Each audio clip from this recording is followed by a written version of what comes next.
The crypto market is secretly bullish, and there's actually two different data points that prove this. Now, if you're new to the channel, welcome. My name is Brendan from Crypto 101. We make all sorts of market updates, podcasts, video tutorials, you name it in the crypto space, we're probably covering it over here. But if you are new here and you're here for the first time, it's certainly great to have you. And man, we got a very special video in store for all of you because I want to talk about these two catalysts that no one's talking about that is actually making the crypto space a whole lot more bullish than a lot of people think that it's at right now. You know, we've kind of seen the price of crypto, whether it's the large caps like Bitcoin and Ethereum or the traditional altcoin market. We've seen it chopping around for quite a while now, and I know that people are starting to get frustrated with it.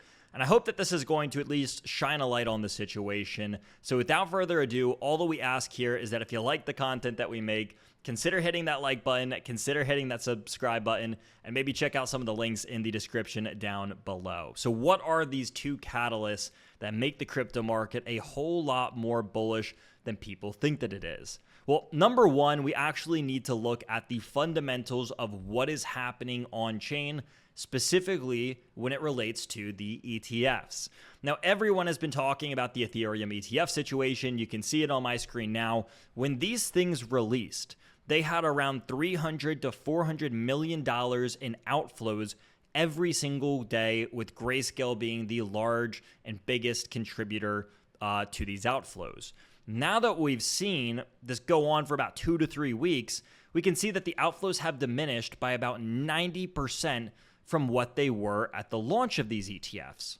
In other words, this means that the outflows from the Ethereum ETF, the amount of selling pressure on Ethereum, has declined by 90% from around $300 to $400 million all the way down to around $30 to $40 million a day on average. Now, some days it's less, some days it might be slightly over 40 million like we saw here from just last week, whereas at around 42 million, but you get the overall picture here. Here's a day where we had minus 22 million. Here's a day where we had minus 30 million. We can look at this week and we saw actually a day of net inflows for the Ethereum ETF, which is massive.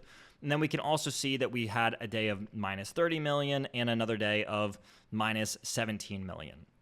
So when we look at this to what, in comparison to what we saw at the launch, where over here we were seeing minus 350, minus 330, minus 300, minus 450, etc., the outflows have almost completely dissipated. They are down by around 90+% across the board, and the Ethereum ETFs have now started seeing days of inflows like we saw of Monday of this week.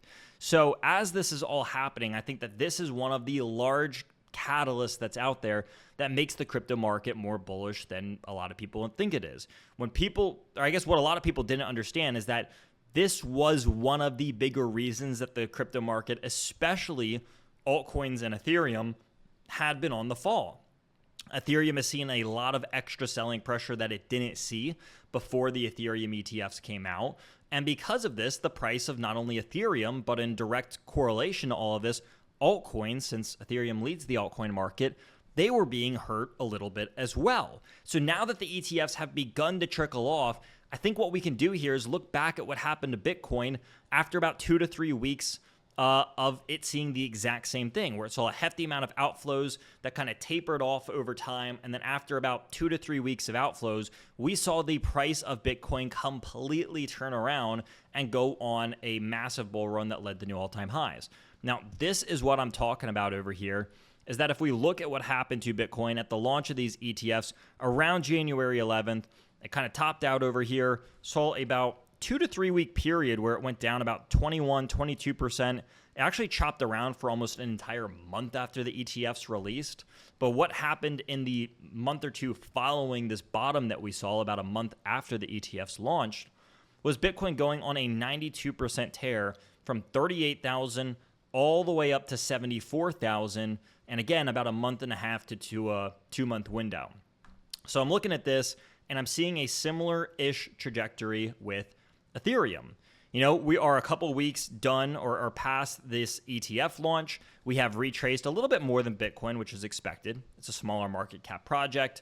It's going to be more volatile. Ethereum has always been a little bit more volatile than Bitcoin. So when we saw the sell-off, and kind of just this consolidation, now we're seeing the end of the heavy outflows. I think that that could be a potential catalyst that leads Ethereum even a little bit higher. And I think that's point number one to understand, is that, again, the bears are getting exhausted.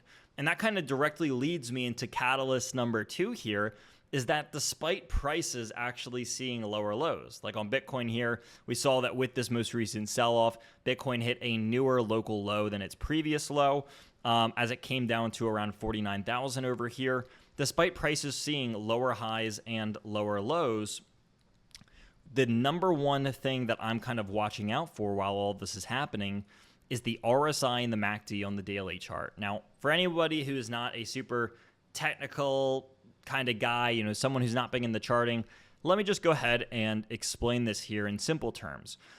What we have here between the RSI and the MACD are two different indicators. One essentially takes the price movement from the candle chart and its highs and lows, and it digests that information into an indicator. The other one takes the moving averages and digests those in a very simple way so that we can get the indicators that we're seeing on screen. So that's how the MACD and the RSI are essentially determined at a very high level. It's two different data points being digested in two different ways. And what we're seeing on both of these is that they are forming higher swing lows. We're seeing it over here on the RSI, which I think is very convincing because it's in the oversold territory below 30.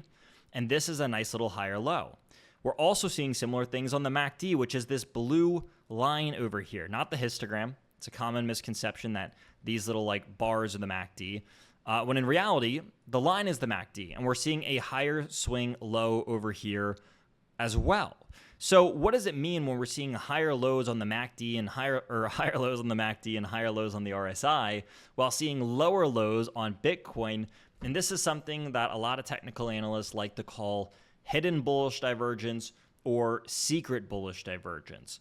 This is where, despite prices actually falling to a lower area and looking worse than it actually is, the bears are actually getting weaker upon this attempt to the downside. So although prices were able to fall lower, the bears were actually weaker this time around, and thus the bulls are actually getting stronger and gaining ground, while the bears and the sellers are actually losing pressure and strength, and they are losing ground. Now, are there any kind of guarantees when it comes to the crypto markets? Absolutely not. But when I'm looking at this and just overall market structure with Bitcoin being in a falling channel, this actually does make me rather excited. I think some people are seeing this and they're going to go, oh, Bitcoin fell to a new low. Things are over. The market's going to crash now. And I just don't think that that's the case here. In fact, I think that a lot of the stuff that we're seeing between outflows diminishing, the ETFs continuing to acquire market share, and those are typically representation of long-term holders. They continue to grow. And then we're also seeing things like the RSI and the MACD show that the bears are actually getting weaker and that they're not as strong as a lot of people think that they are.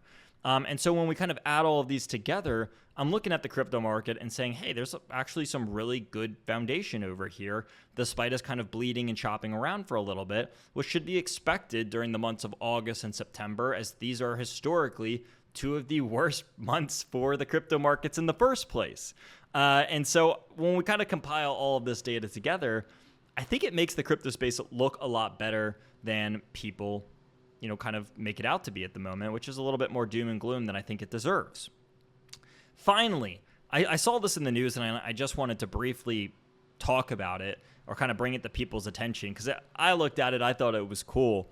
But MetaMask announces that essentially there's going to be this, and I hope I'm pronouncing this right, the bank's MasterCard that's going to be powered through a crypto debit card. And so it looks like there's going to be some sort of partnership and collaboration that's going on here.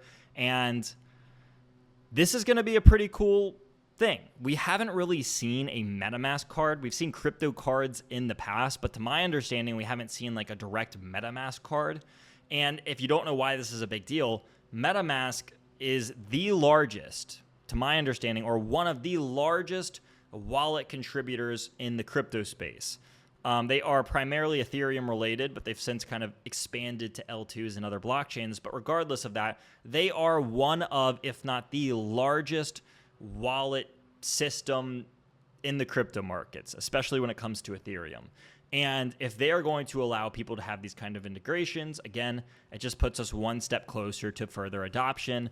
And to all of those people out there that are saying, oh, you can't pay for stuff with cryptocurrency, how are you ever going to use this? Number one, most cryptos weren't made with the purpose of being actually transacted as a currency.